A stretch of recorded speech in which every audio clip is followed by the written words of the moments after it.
Hey guys, welcome back to part 2 of our video. Again, we are discussing a PTS response, so post-traumatic stress response. It's also called post-traumatic stress injury. That's through the work of Victor Carrion specifically, which is where this framework comes from. He's working out of Stanford Medicine, and he's doing a lot of really cool work related to PTSD. PTSI is what he calls it.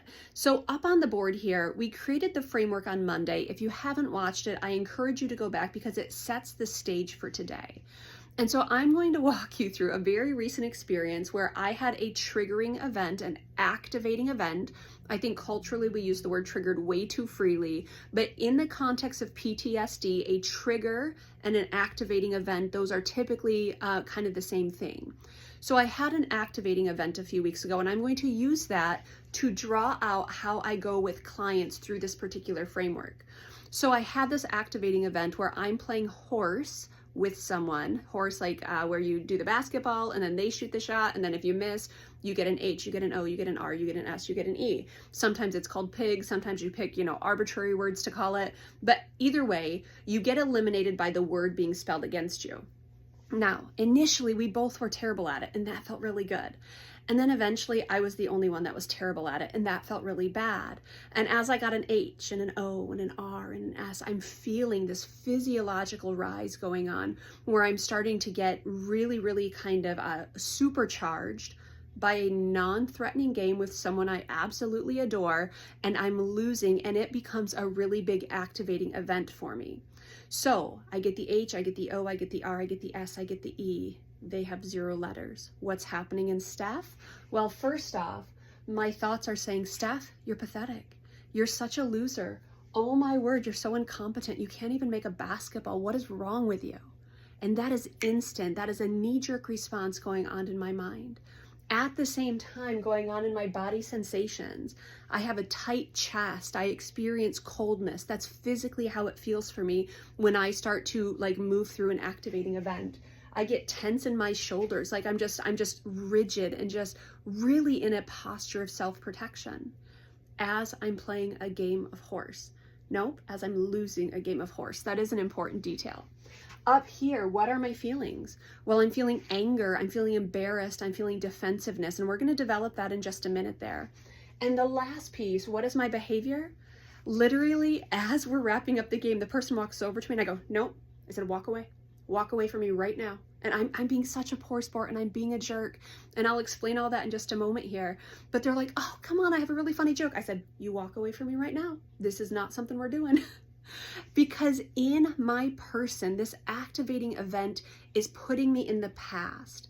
And what it's doing is I came from, at least pieces in my story, there was a structure of a pecking order, okay? So I think we need to develop more around sibling on sibling harshness, because I think it has sometimes a really, really big effect in our stories.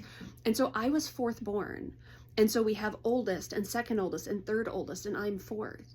And in our home, it was less about kind of rallying for each other and kindness for each other, and it became often about a power struggle, which isn't abnormal with siblings, but when you're 4th born, you're pretty poorly resourced to deal with the power play of 3 older siblings, right?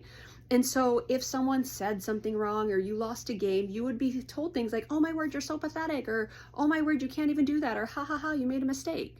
Not a big deal in the day-to-day, but over time, what do you do to adapt to that particular reality? Well, you don't make mistakes. You become the smartest person in the room. You become the funniest person in the room. You become the person who just doesn't mess up. Failure is not an option. Now, really cool things in my story have happened with that posture, but that means when that posture is threatened, I experience an activating event which leads to a trauma response.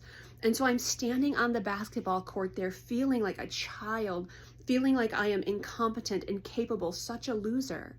And notice my emotions, defensiveness and anger and embarrassment.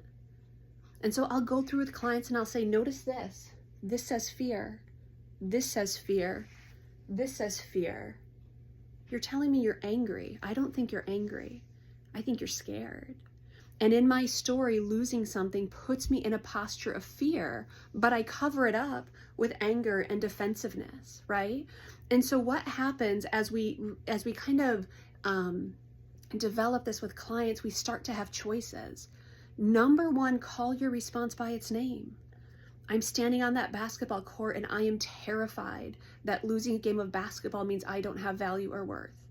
Now, that's not a reflection of what's going on in the moment. That's a reflection of my past coming in and painting a picture that's really, really inaccurate, and that's also really, really painful. So in that moment, I'm scared. And when I can relate to the other person, hey, I just need a minute. I'm over responding right now.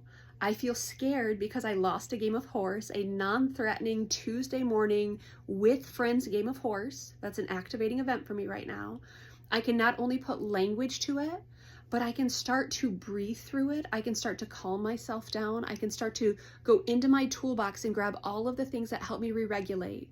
Deep breathing, connection, just giving myself time. I can explain it to someone and say, that's not about you. That's about my history, and it's coming up right here. And I'm going to need a moment to sort through it, and I'm going to ask for your patience and your kindness, because it's not about you. You've done nothing here except stop whooping on me. That's one. But no, that's also my defensiveness showing up, right? But this is such a cool framework to not only put language to our experience, but then to invite other people in and say, it's not about you. You've done nothing to hurt or to harm me. But in this moment, I'm experiencing such an over response to the perception that I'm not okay. And I am okay, but I have to work through it. And I'm going to ask for your patience and your kindness as I kind of sort through this. It gives us great language to invite people in about, hey, right now you see Steph, but what's going on inside of Steph are these types of words, these types of experiences, this type of over response, and this type of kind of reactive behavior. And that's okay. It's where I'm at. It's not where I'm going to stay. But this is a really cool framework to invite people into that. Hopefully it's useful, and always feel free to reach out if you have questions.